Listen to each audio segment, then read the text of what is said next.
Hi everybody, welcome to my YouTube channel. I'm Paolo Santanicchia. I'm a freelancer Meta ad specialist. So I launch and manage the ads on Meta, so Facebook and Instagram mostly, for multiple businesses, both in Italy, the country where I live, but also in the US and in the UK mostly. And in this video, I wanted to basically sum up what did I do in the other channel, my Italian channel, where I made a live build. A live build is what I call an entire video of more than 2 hours in which I start working on a client, a real client, because they hired me and they also allowed me to make this video. So I'm really grateful for them because this helped me creating a very valuable video for my community, and this is something that is worthless because my objective with these videos has always been to help my community, providing free content to help everyone making high converting meta ads and scale the businesses they work on based on my experience and based on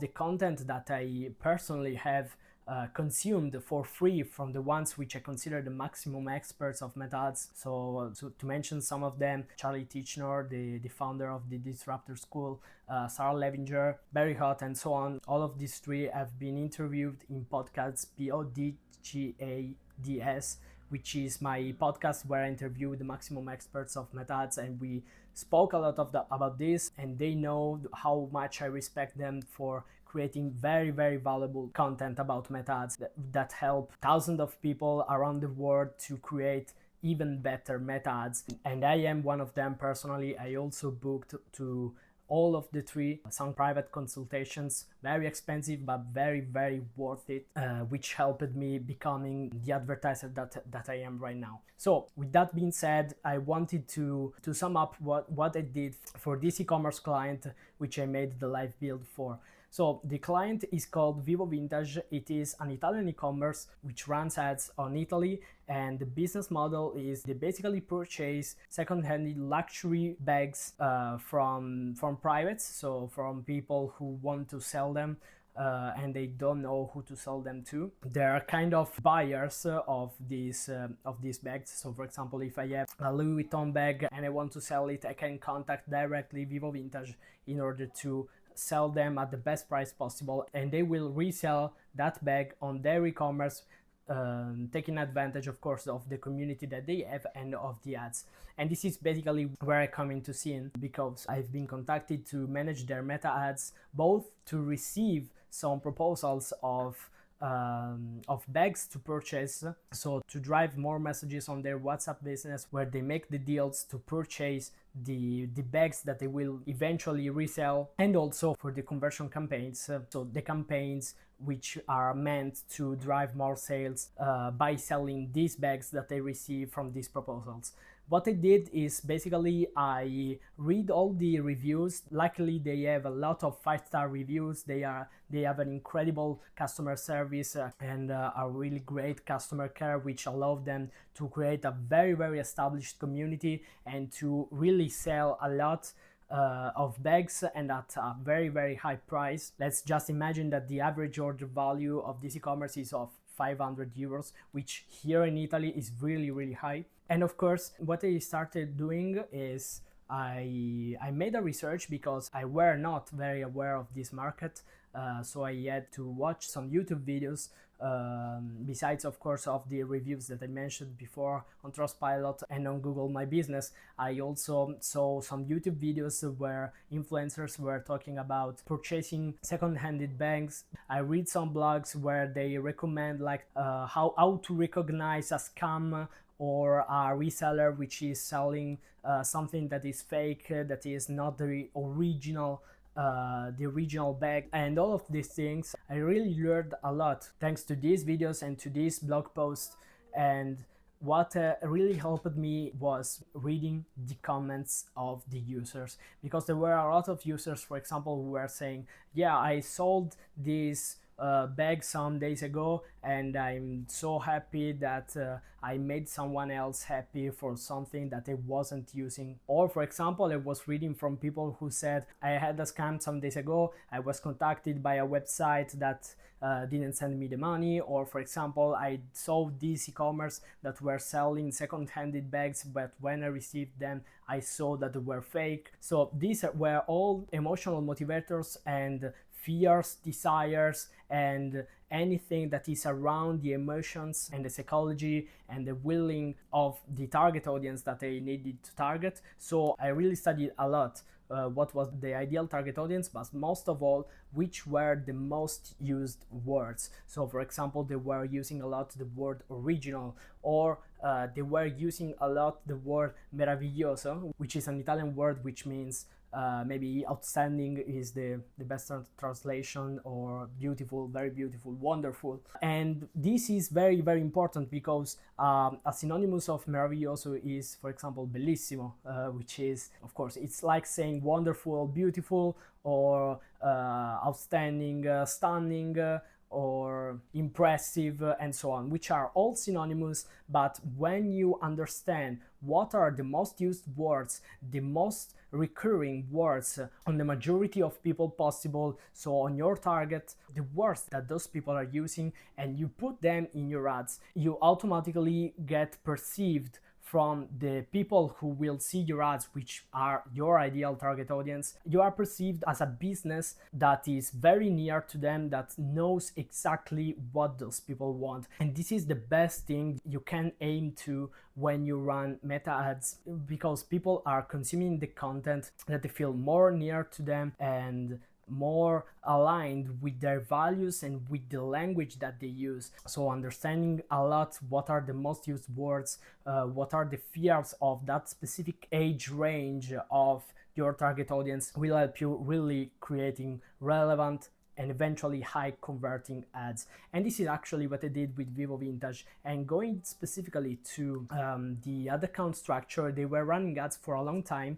They are spending an average of $200 per day for at least 1 or 2 years. I don't know how much was the budget like 18 months ago, but they were spending $200 for a long time, for sure, for at least 1 year. And what they needed was to generate with that budget that they didn't want to increase. They wanted to generate more sales, or even more quality sales, not necessarily more sales of quantity, but maybe an higher average order values, or creating a higher conversion rate. And this is basically the hardest thing when you run ads on a new e-commerce, because you are very afraid to like destroy everything that they were doing, because they were doing really, really good numbers, even if there were some errors, some things that I can consider mistakes in their structure. For example, not dividing for specific ad sets,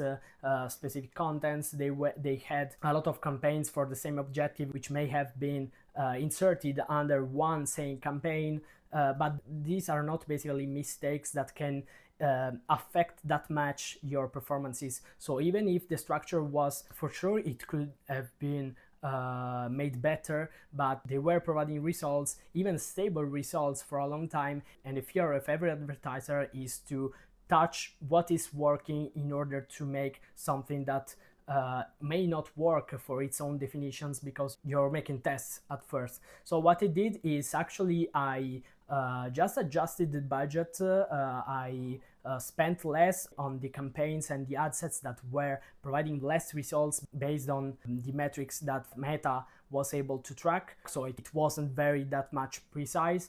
And I used the budget that I took from these less performing assets to create a separate conversion campaign in which I used the creatives that I made based on the all the research that I did some hours before. And basically what happened is that the results were spiking for more than 55% in just 1 week, from the 21st of July, which is the day when I started, to the 28th of July. And I'm very, very happy of this. And this is, of course, not a way to say, okay, my work is done, I don't have to do anything else, and my work is done.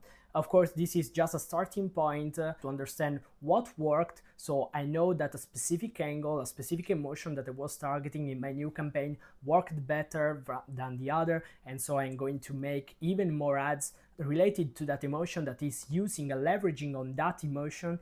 And maybe I'm even making some videos around it, because I'm starting with static images almost in every new account that I'm running ads for, because static images are very fast to generate, as Sarah Levinger always says, are very fast to make, are very cheap to make, and this allows me to test very fast and to validate my ideas the fastest way possible. If the static images with a specific emotion or a specific headline are working well, this means that I can even turn those images to a GIF, so I can let them make some videos around those phrases and those headlines that I use, and just let them say out loud by speaking on a video.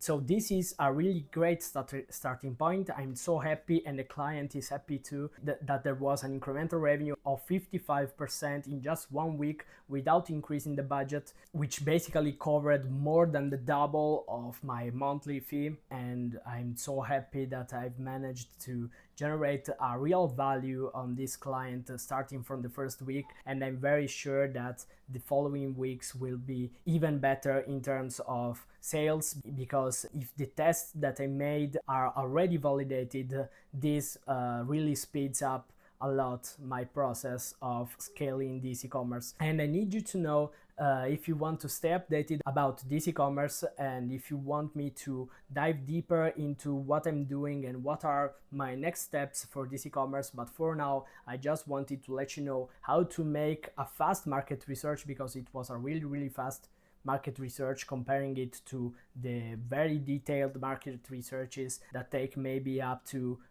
2 or 3 months, which actually took me maybe 1.5 hours or 2 hours maximum by just seeing some comments online. I recommend you to really watch the video, even if you're not an Italian speaker. If you are an Italian speaker, I strongly recommend you to watch that video that you can find in the description of this video, and so that you can understand where I'm going online to find some new inspirations, how to use ChatGPT, which is a tool that really helped me speed up all the research that I made and all the creative process to create those creatives which were the highest performing, and that allowed Vivo Vintage to scale their business with an incremental revenue of 55% in just 1 week. And so let me know if you want me to dive deeper into specific topics that I covered in this video, which maybe I take for granted, but someone may be in need to dive deeper into it. And if you want to stay updated, please subscribe to this channel, leave me a like and a comment so I know what to produce next. If you want to stay in touch, just DM me on Instagram. I always answer to anyone who is approaching politely and with respect from each other. I'm always available to help. I'm always available for consultations and to help you scale your business, be it with consultations or by managing your ads directly as a freelancer advertiser for your business. And that's all for this video. I hope that this has been helpful for most of you, and I really thank you to have watched it till here. I really appreciate it. This channel is pretty new, and if you want to see some more content, I recommend you to watch my live videos on this YouTube channel, in which I interviewed some maximum experts of Meta Ads, as I mentioned before. They are the original episodes of podcasts, my podcast about Meta Ads and digital marketing in general. And that's all. I'm Paolo Santanicchia, I'm a Meta Ads specialist, and I see you in the next video. Bye!